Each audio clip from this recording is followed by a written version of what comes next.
The Alternative Dig Talk. Real issues, real talk.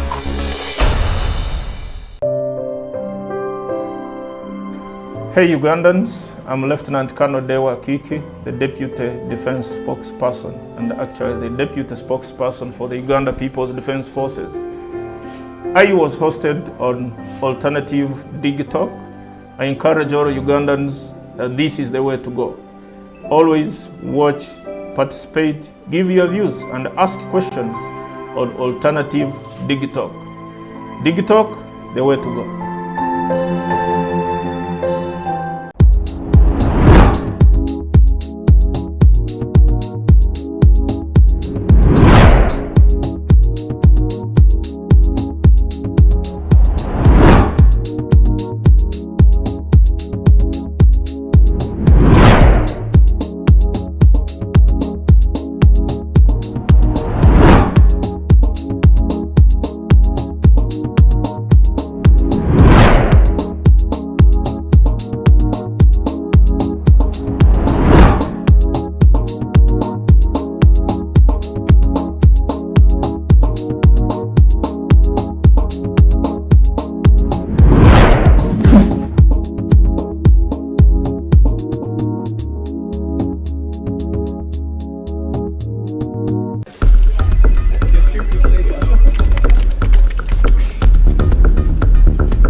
South Uganda.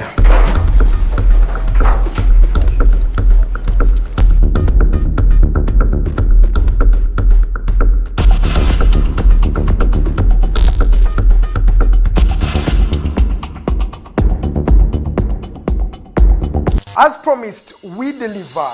We are redefining the social media narrative, asking tough questions and holding your leaders accountable. We are non-partisan and break down having a conversation with Uganda. We are the Mighty Drive. We hold debates that give you viable solutions. We bring to you people that you've always wanted to listen to. We are gender sensitive and give space to the unheard voices. Not forgetting the quote of the day. We are live on our social media platforms, The Alternative Uganda on Facebook, YouTube and Twitter from Monday to Friday, 7 to 9 a.m. Don't miss the debate behind the wheels and studios. I am Edgar Matthew Karuhanga and Princess Luwede Lilian. Expect in-depth analysis, credible, factual and authentic information. We are the Alternative Dig Talk. Real issues, real talk.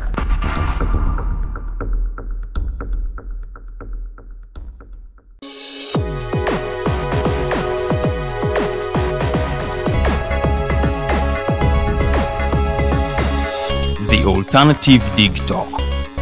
Real issues, real talk.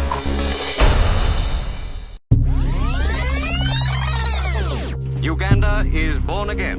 Mubirabye. Mubiwulidde. And you will see what NRM means. We are going to crush those criminals. Mubyenyigiddemu. We are simply peacefully telling our people, say no to rigged elections. Ebimu mubitegeera. Naffe tusobola okutiisatiisa abo abatiisatiisa. Oba oli awo ng'abamu mugwamu bigwe.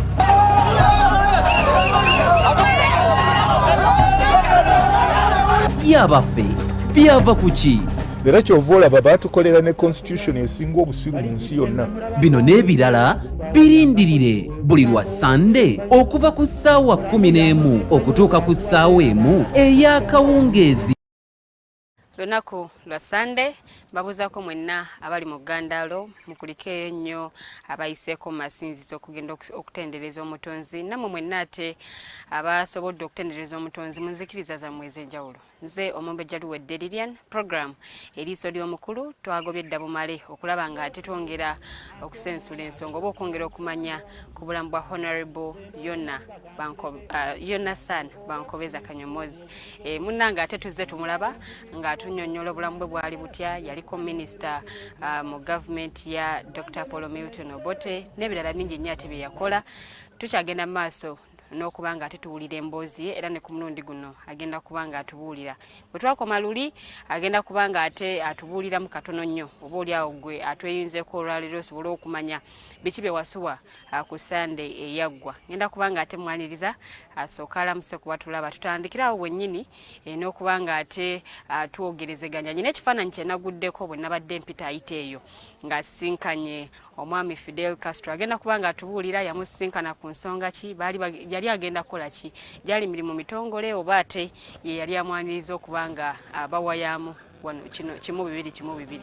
Kasooka tulamuseeko tutandikirawo bwennyini programu yaffe mu bujjuvu. Honorable, you're most welcome. Thank you very much. I'm very pleased to see you again on this Sunday, to be able to communicate with my friends, all my friends, the citizens of Uganda And over the world. and over the world who are watching this program. I'm pleased that some people are reacting about it and say, oh, what are you doing, a film show or something? So I'm very grateful for the advert that I'm in the studio in my compound, and I'm grateful that you have been able to come and we discuss things we have been discussing. But one thing I wanted to correct, I started being a minister in government in the UNLF after the overthrow over me. And Obote found me as a minister, and he continued with me. I was only a minister for cooperative and marketing. I was never a minister for anything else. But you were a chairperson for NRC? Yes, no, I wasn't a chairperson for NRC. I was a chair of a committee on parastatals, which the others called DRIC, and that's all really. I didn't do much, but I was a minister for 6 years, UNLF days, plus the 4.5 years before the Otito Okero was asked us to move out. So that's my life as a minister. The other times I was a member of parliament in the NRC parliament. That's from 89 to 80, 90, I think 95. 95 when they were making their constitution. Yes, after making the constitution, promulgating the constitution. Then I got out and became a member of the East African Legislative Assembly from 2001 to 2006. That's my political life. Of course, I have been also active as a politician in several things that are of concern to me and to the citizens of Uganda and worldwide. I take up causes which I think are manageable and which I think in the name of humanity. I heard you say that I went to Cuba. I was photographed with Fidel Castro, the president of Cuba, and it's the thing which is on my lead on the telephones and on my WhatsApp. That's the thing that I have. I was impressed by the Cuban Revolution as a student, but I went the first time in 1964 to the Tricontinental Conference in Cuba. The Tricontinental Conference covered Africa, Asia, and Latin America.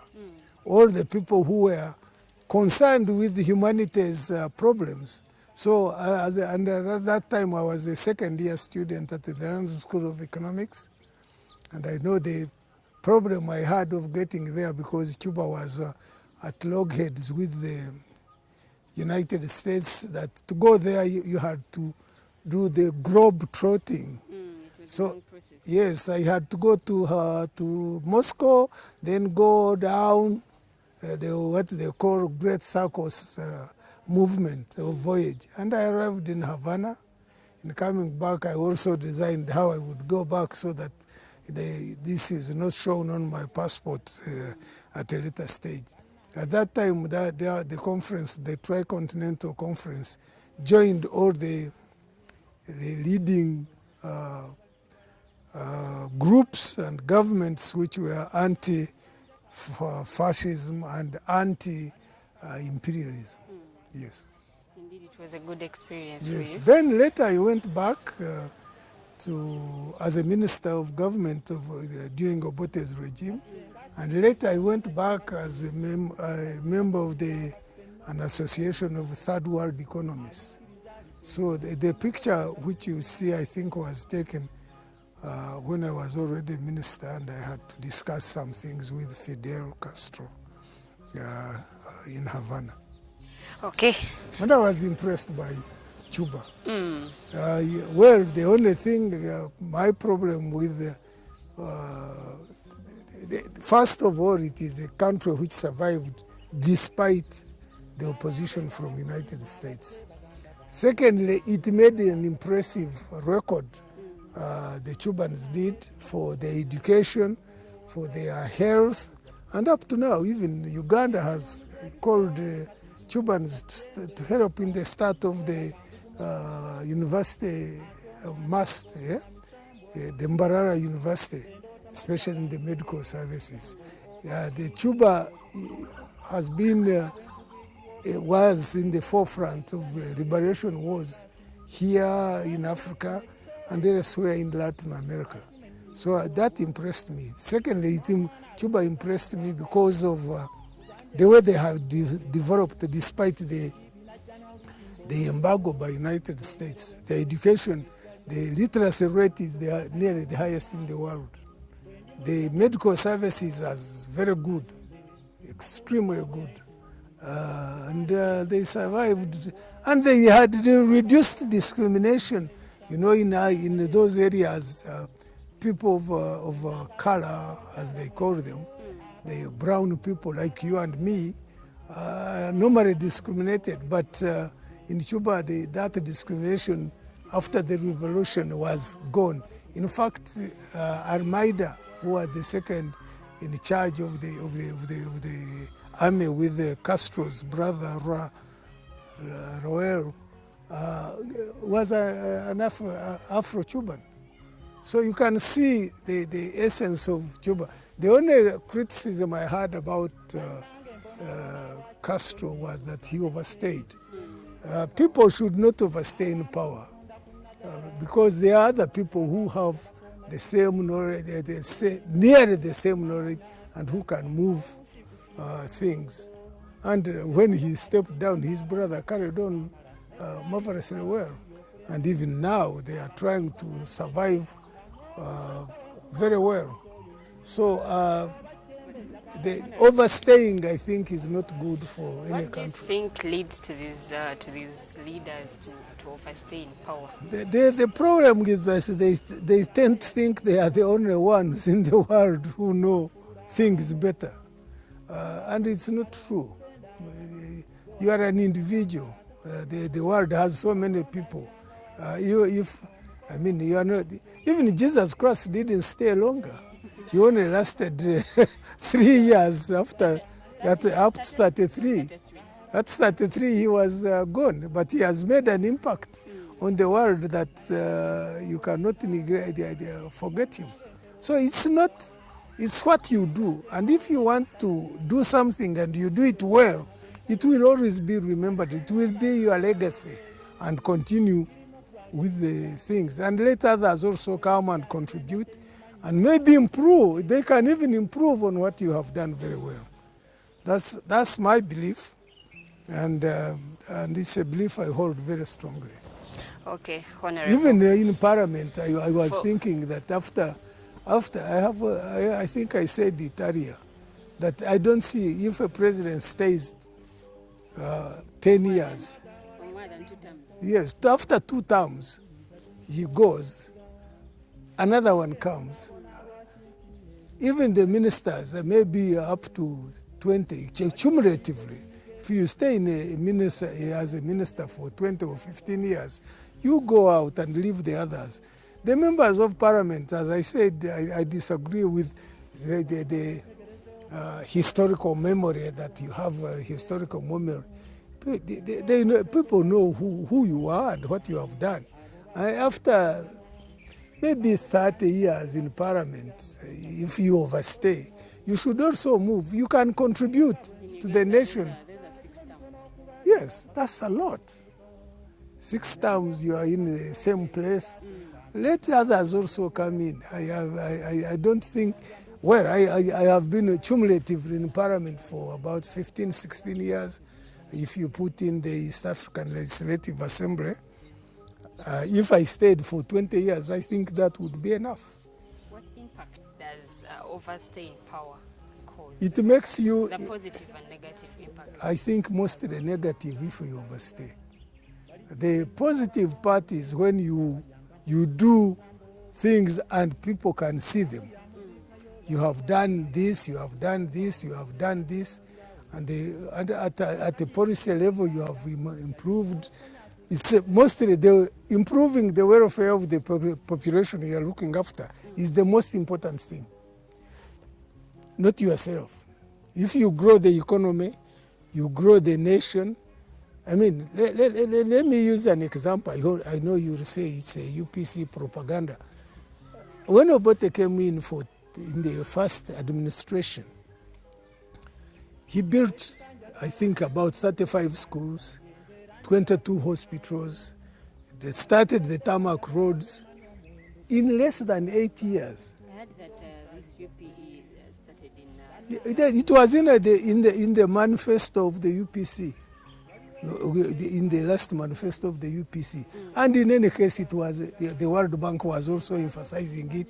Most institutions were emphasizing. It wasn't that a novel thing happened and people started thinking about UPE and universal secondary education. No, it was already there.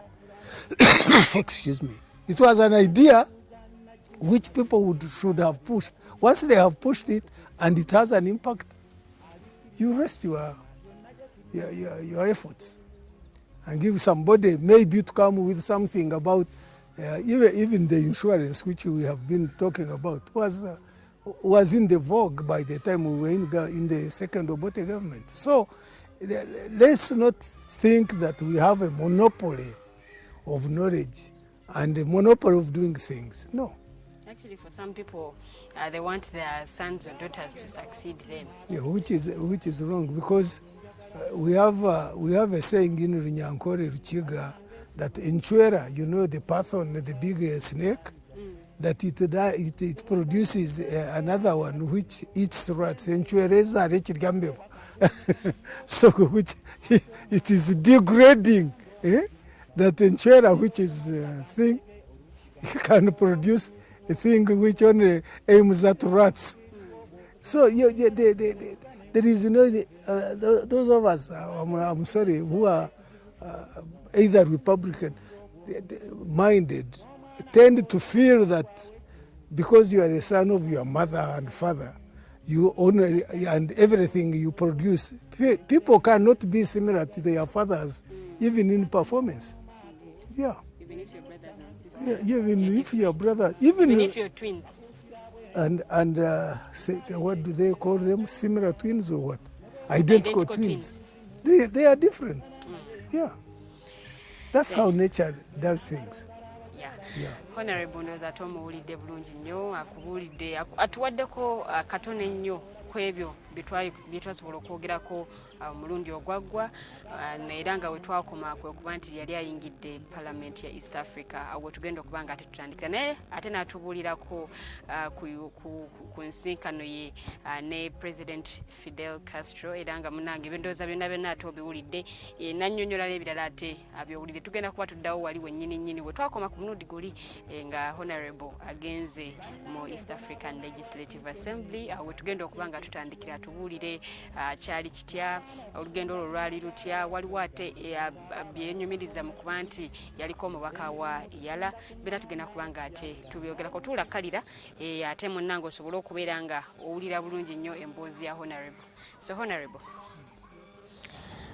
we are back to to where we ended last time when you had just become a member of the East African Legislative Assembly. Yes. Are there any specific reforms? The thing is, the thing that when we went to East Africa, most of us believed in expanding the East African community or getting the countries of the East African area together, because it has many positive things. There is a positive part of the extended market so that we can interact. You have a bigger genetic pool of people. You have a voice in negotiation at the international level, and you get recognized. And in terms of common market, customs union, and all these things, I mean, you can see before the first community failed, the European Union at that time was trying to come and do what we were doing in East Africa. Unfortunately, the community collapsed because Amin was here. Secondly, there was an equal development. But the new treaty gave a sense that the East African community would develop in such a way that it became people-centered and emphasized the need for getting the whole region to grow up. Equally, we were looking at if we expanded and we had an impact, we would attract other African countries to get the dream of Nkrumah and Nyerere to be fulfilled. So we started attracting others, and the people did come in. Rwanda came in, Burundi came in. We had, by the time I left, we had made feelers to Congo. Southern Sudan has come in now, but at that time it wasn't yet a part of an independent country.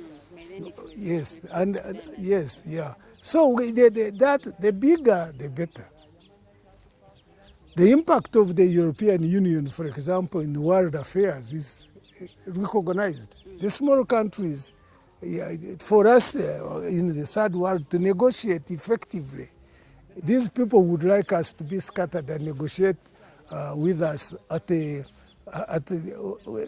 overwhelm us, and we don't have impact. For example, when there was this European Union, the third negotiation after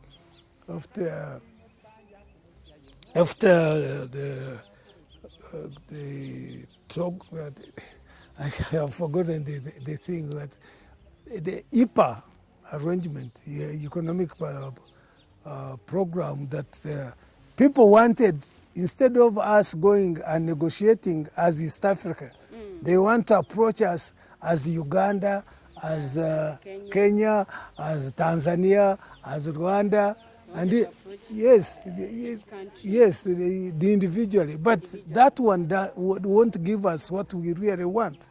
What we want is to negotiate as a single block and help our people and the region to develop. Because if they start negotiating individually, they play one against the other. For example, I'll give an example. They approached Kenya and they said, "Oh, Kenya, you are higher. You don't need to be considered the same level as Uganda, as Tanzania, or Burundi, or Rwanda." That's playing on our sensitivity. And Kenya said, "Oh, well, we are going to negotiate as Kenya now because we have flowers." So what? You have flowers. Others are going to have. We can't negotiate all as one. Yeah, we should negotiate as one. It gives us a better voice. It gives us a better bargaining power, and we move on. So we went specifically for that. And I remember I was head of a committee on investment and in the community. We liaised with the East African Business Council, and that's the private sector wing. We were trying to persuade them and also them to persuade us to move as East Africans. Yeah? The old East African community, for example, planned the telecommunication system in the country very well.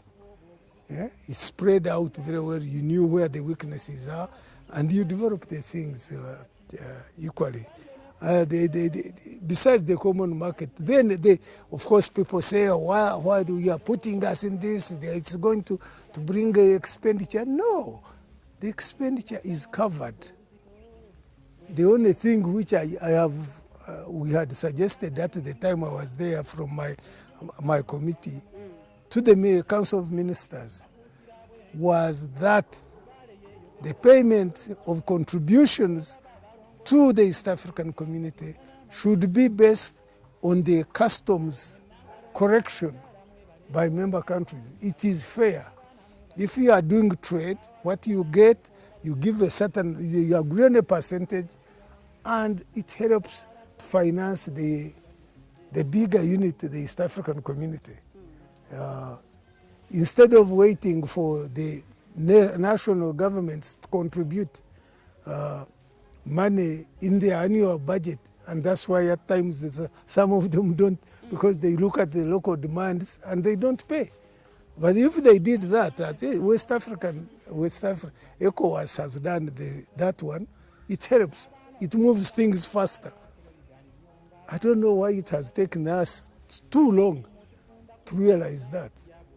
But it is the heads of state as the summit or the head, yes, who should take a decision and say, customs correction, 10% for everybody will go to support the community.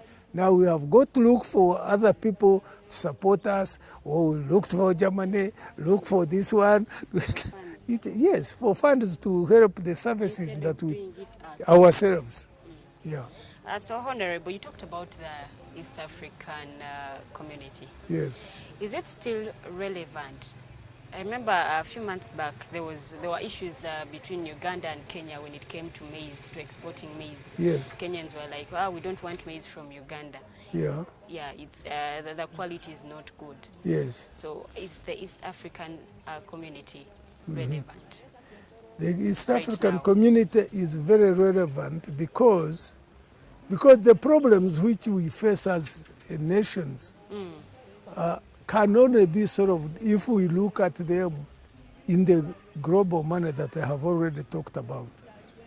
The East African community will be able to solve these problems easier than, there will be always problems of trade and what have you, which will make life a bit difficult.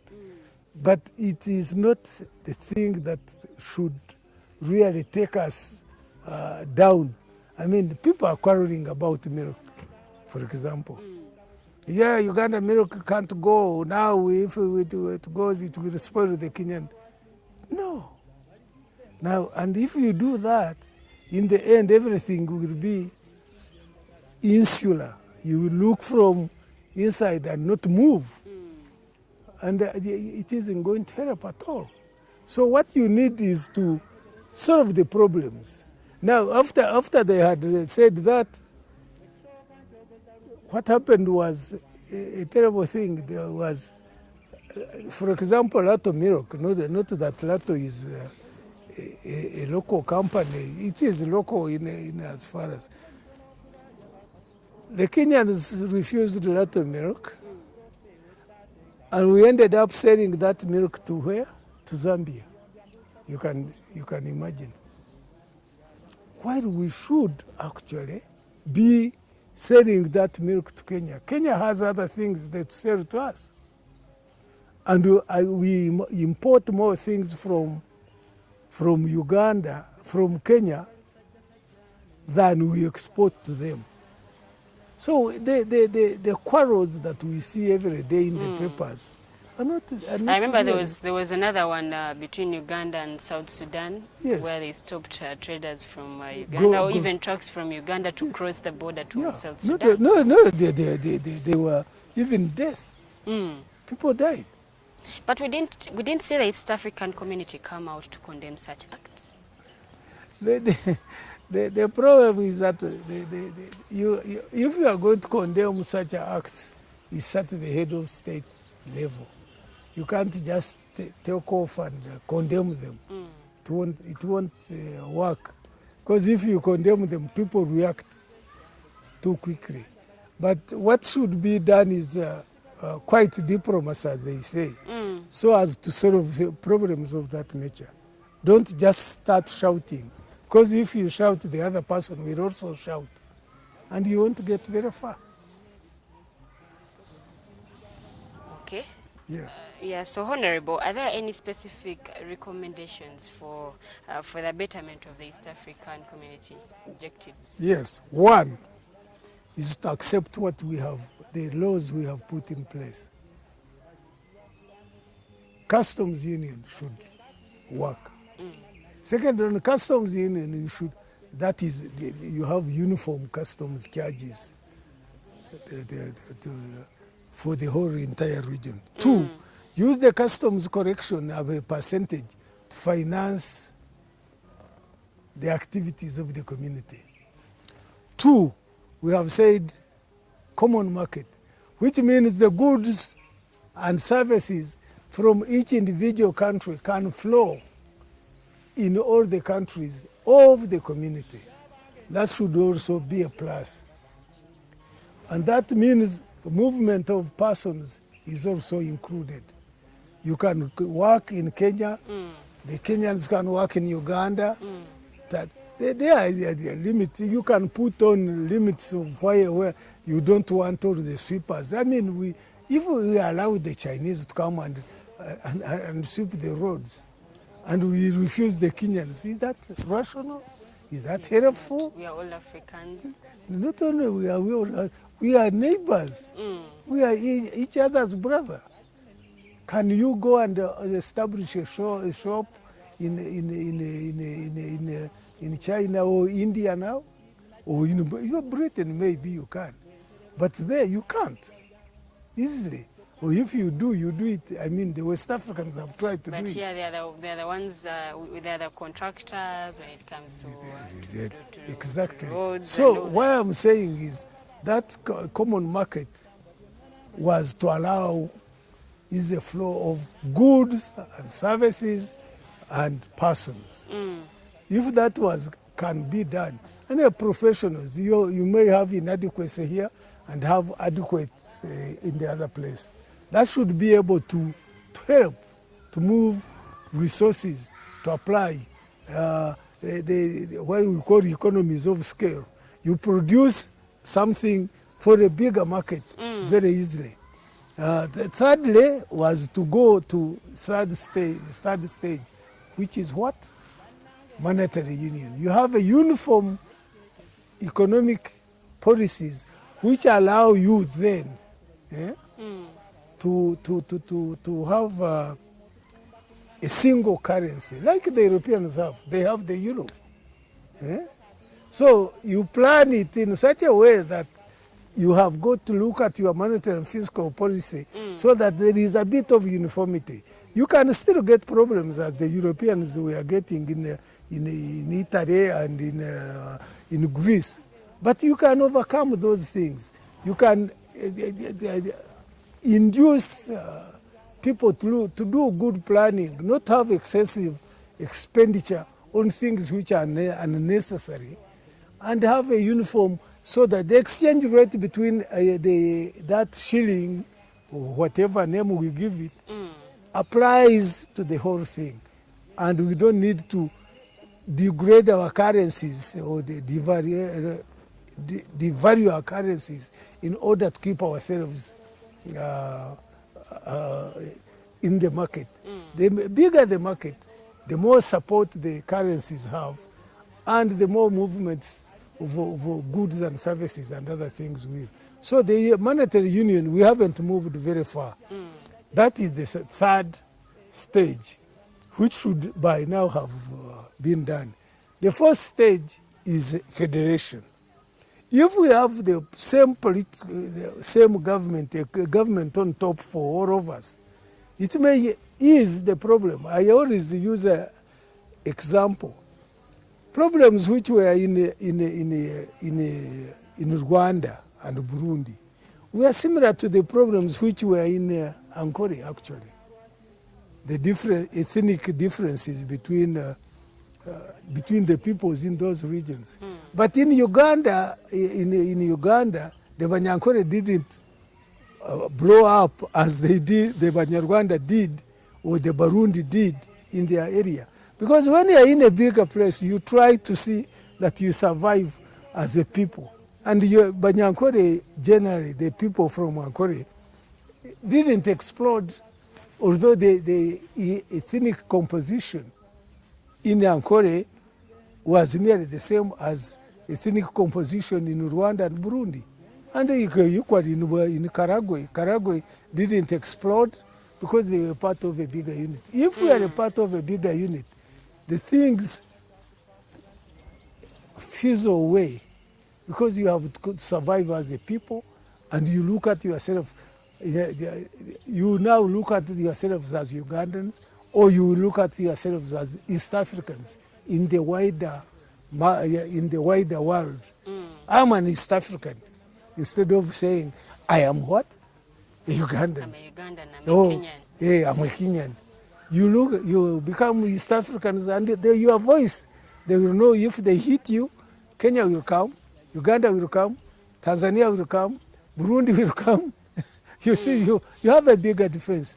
The federation is the last stage, but it depends on also on the people on top.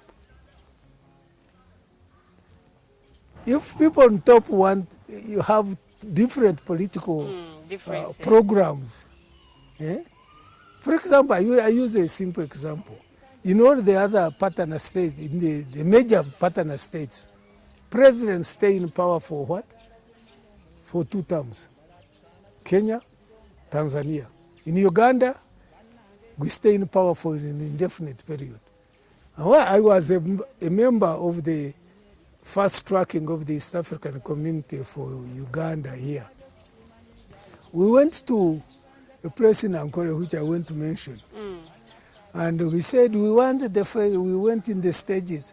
The stages of the common is first getting, secondly common market, customs union, thirdly the common market, fourthly monetary union. The last stage is federation.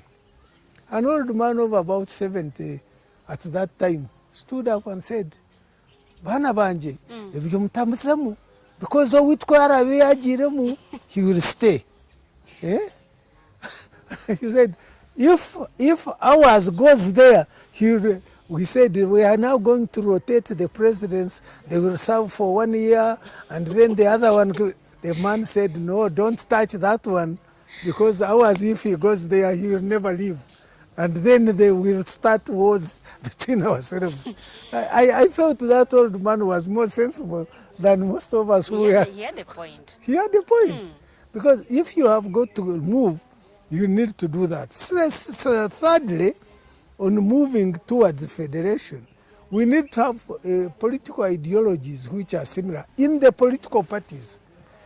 Parties which are here should have the similar ideology with a certain party in Tanzania, in Rwanda, in Burundi, and if Congo comes in, it will make things easier. But if we are so different, now, for example, each party has different ideology. The unity how are you going to send people to the national, East African Assembly if you don't have that unity?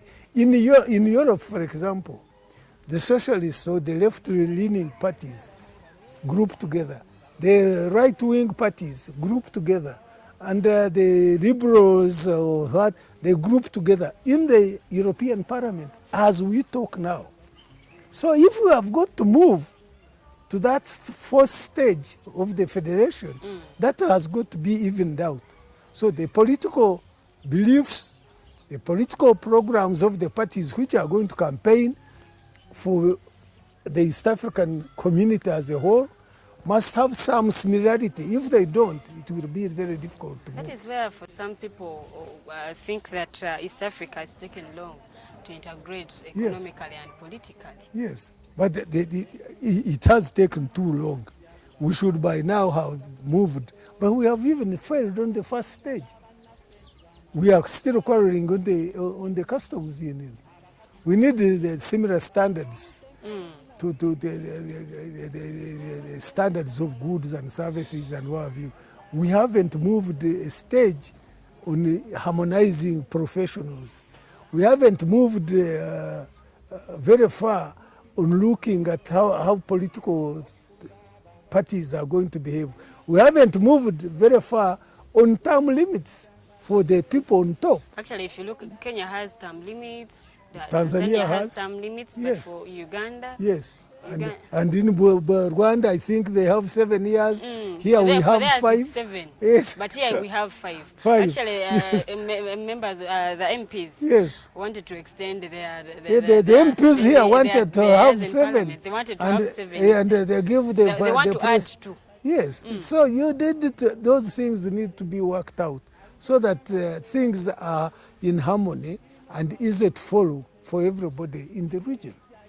Where is the problem? Is it with It starts on top or going down. From the leaders? From the leaders. Even if you have said the politicians wanted to. They are the same people who say, oh, the president says he likes the East African community. Then they were the ones telling you they want 7 years instead of 5. They didn't have harmony. 2 years are for learning, and then the 5 years are for them to serve. No. If you were to say that, you should have, in fact, in normal circumstances, even in business, if you have the first year settling in, the second year would be for action. The third year, you are preparing to leave. But if you have 5 years already, and you are in your own country, with the same problems, which you already know, what are you going to learn? What are you learning? If you are going to learn, you should have learned before you came in. They want to use the first 2 years for learning, and then they are not worthy being there. I will tell you, I mean, I know the problems in Uganda. But I don't need to go, they are not going to go in a classroom to learn about it. But Honorable, don't you think that we have certain MPs who are in parliament, but then they don't even know what exactly they have to It's because the system has been corrupted. If you look, if you look at the Hansards of the past, this is where the records of the MPs are. And you look at the Hansards of the present, you really get a shock. These people who were there, like the Magezis, the Obwangors, the Abu Mayanjas and what have you see the statement about concern. I was reading just recently something about how Mulago Hospital came into existence. One member for TESO, who was Obwangor at the time, opposed the building of Rugogo indoor stadium. They were going to put there 5. He said, no, that money should be shifted and put on building Mulago. Why? Because Mulago has a better impact on society than the stadium, the indoor stadium at Rugogo. How many people come there? That indoor stadium. It's not that it is not necessary. If you can see people at that time realizing that, and you have people who can say they need 2 years to learn. If you want to learn, go to school. You will study it in a university, what the advantages of unity. You will study the advantages of a bigger market. You don't need to come to Parliament to learn those so that you propagate them, and you need 2 years to do it. We've seen MPs who go to Parliament and finish all the 5 years without even standing on the floor of Parliament to address a certain issue. Let me say this though. Parliament is not, your contribution in Parliament is not only on talking. It's on understanding what is needed by the nation. And you can contribute very well if you are a member of a committee. Because everything which goes passes to become a law, passes through stages. First reading, second reading, committee stage, so and so. You can contribute. Not that everybody should speak, but if you're in parliament, you should have a system of being able to say something. You have your own constituency which has a particular problem. If you haven't solved it with the minister concerned, you bring it on the floor of the House. 2, you have what they call the question time, normally either Thursday or Wednesday, when you stand up and ask questions, either written questions which need written replies or standing up. And when the person is answering, you can stand up and add on to the question. So you can, if you are seriously knowing how parliaments work, you can contribute. Maybe making bigger statements is not the only way. You can contribute positively in the committee.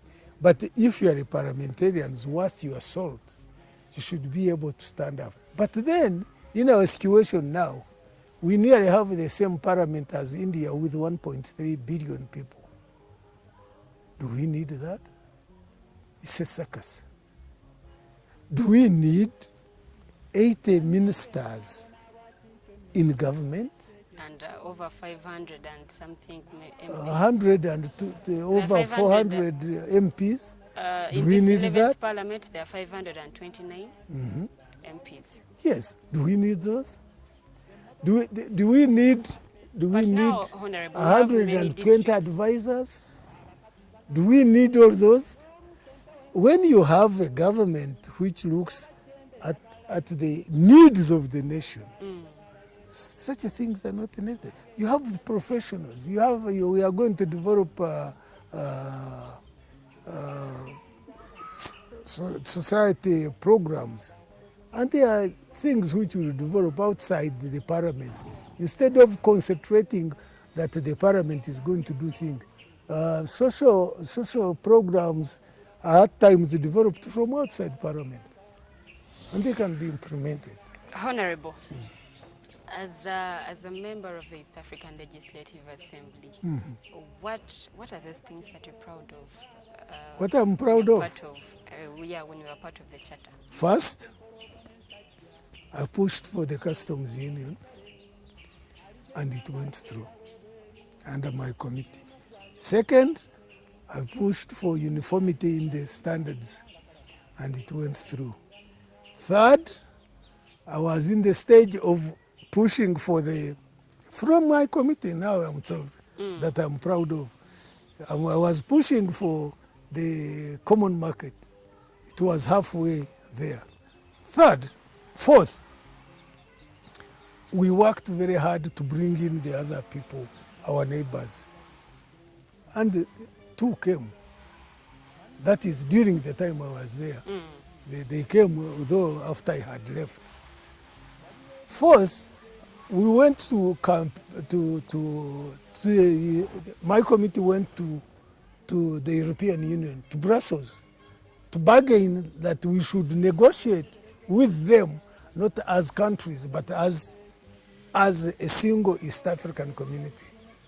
For the fifth, we were working very hard to say the unity, the belonging to so many different things as individual countries wasn't our advantage. And our committee, the committee I was chairing, went around East Africa. We went to Tanzania, we went to Kenya, we went to Uganda to try and persuade the heads of states that they should now start negotiating as a bloc. And we were nearly halfway there. But I don't know whether they have started. Because you look at it, a country like, I'm going to use the example of the World Trade Organization. The World Trade Organization, I think, has about 20 committees plus. For you to be able to, you cannot be able to have a country like Uganda to have in Geneva 20 representatives, officers who will go in all these committees? If we are together, Tanzania will bring 3, Kenya will bring 4, Uganda will, then they can cover, they can be spread in all those committees. In some committees, we just wait for things to happen. The same as in the UN. If we were there as a unit, we would cover all the committees, because we don't have the people and we don't have the resources, we don't have the manpower, we don't have the what it takes.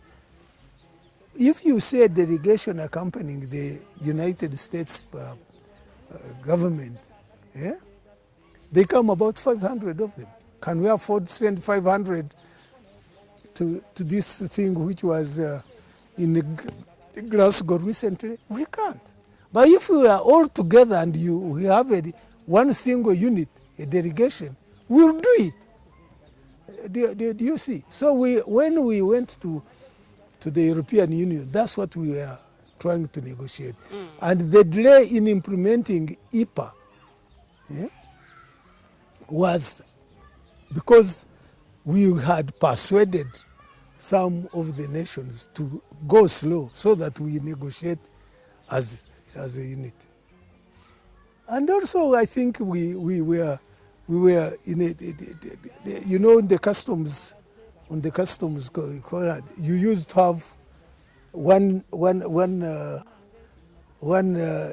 checkpoint for Kenya to come into Uganda, another checkpoint for Uganda to go into Kenya. But now I think they have merged them. I haven't crossed the border myself. They have merged them. They all sit together, and you can see the economies of scale. The checkpoint for coming in, and then the checkpoint for going out. Even for going through. Exiting. You exit. You check with your own country. I'm going to Uganda. Then you come to Uganda. I'm coming to. I'm going back to Kenya now. No. I'm going to Uganda. You tell the Kenyan exit point, I'm going to Uganda. Then you come to the Uganda one, I'm going to, I'm coming in. I mean, why can't they put one desk and you finish the whole thing together? Then you release manpower and resources for working. And the other thing we had started, but I don't think that has been implemented. Now that we have same customs union, now that we have the common market in place, do we need to stop people at the border from crossing with their goods?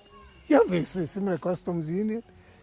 You can check, we can get some rogues who abuse the system, but people coming from Kigezi to sell potatoes, which somehow everybody calls them Irish potatoes, even when they are grown in Kavari. The Irish potatoes, do you have to stop them in Tungamo and say, where are you going? No, you let them go on. So people at the border or even in the country, if things were good, would come from Kenya, come through. If they have been checked, the systems are working. Do you need all these things which take a lot of money and waste our time and resources? No, you don't need them. Honorable, we are going to close it from here for today, and we have our last episode next time. So your closing remarks for today. The closing remarks for today is, one, the East African community and bigger units for African countries is a must. We need them. Two, those in authority, especially at a higher level of the authority, the presidents and our view, should look more at the gains that we would get by working together. And if necessary, release. They won't completely go unless they do want complete, because these countries will still need administration, but be able to look at it differently so that, I mean, they are federal states. The governors are there. You can be a governor of Uganda, a governor of, and it should be contented, but not to look, who is going to be the president? Three, we need to get our politics correct. And this I mean, ideologically, the political parties also, the individual political parties should have liaison so that those which are of the similar outlook work on the same program. 4, we should even by yesterday have started negotiating as a bloc so that our voice is heard. This was the purpose of forming this bloc. 4th, if these things were to happen, we wouldn't have the refugee problem that is plaguing us. Because if there was a problem, people in Uganda, in the security, in all these things, would go there in Tanzania, would solve these problems. 5th, the planning of our economy and having a same currency is ultimately we have got to achieve it if we have got to move a stage further. Thank you so much, Honorable. Endooza ate byayogeddeko byonna mubiwulidde okuva gye twatandikidde okutuuka wano tugenda okubanga tuwunzikira mwenna ababaddeko njagala nnyo ate okubeebaza. Wano ne wenjagalira okutegeeza nti Praise Property Consultants bakugamba gwe ayagala okubanga ogula ettaka, oyagala kukola ku nsonga za kibanja, oba oliawo ate n'okuyambako okulagirira kiki ky'oyinza okukolera ku ttaka lyo osobola okubanga ate webatuukirira. Ofiisi zaabwe ziri Wandege akatale ka KCCA room number 128. Oba osobola okubanga bakubira ku namba zaabwe ez'essimu 0706 147 006 oba 0783821918. Programu ediiso ly'omukulu era nga nze Omubejja Luwede Lilian okubanga ate njikutuusaako buli lwa Sande. Tusinkana omulundi ogujja ate nga tuwunzika emboozi ya Honorable Kanyomozi nga tubuulira biki bye tuba tusuubira oba oliawo ate mu byobufuzi bw'eggwanga Uganda kiki kye twetaaga okubanga ate tutereeza na byonna ate bye tunaaba twetaaze okumanya ku bukulembeze obw'eggwanga lino erya Uganda. Tujja kubanga ate tubyogerako mu mboozi yaffe egenda okubanga ate eddako. Kambagaliza okubeera obulungi, tusinkana omulundi ogujja. Mweraba. Uganda is born again. Mubirabye. Mubiwulidde. And you will see what NRM means. We are going to crush those criminals. Mubyenyigiddemu. We are simply peacefully telling our people, say no to rigged elections. Ebimu mubitegeera. Naffe tusobola okutiisatiisa abo abatiisatiisa. Oba oliawo ng'abamu mugwamu bigwe.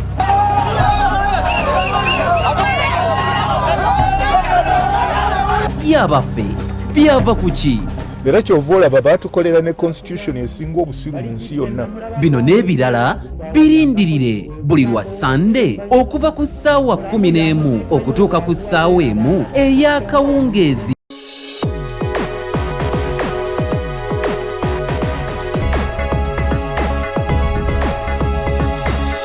The Alternative Dig Talk. Real issues, real talk.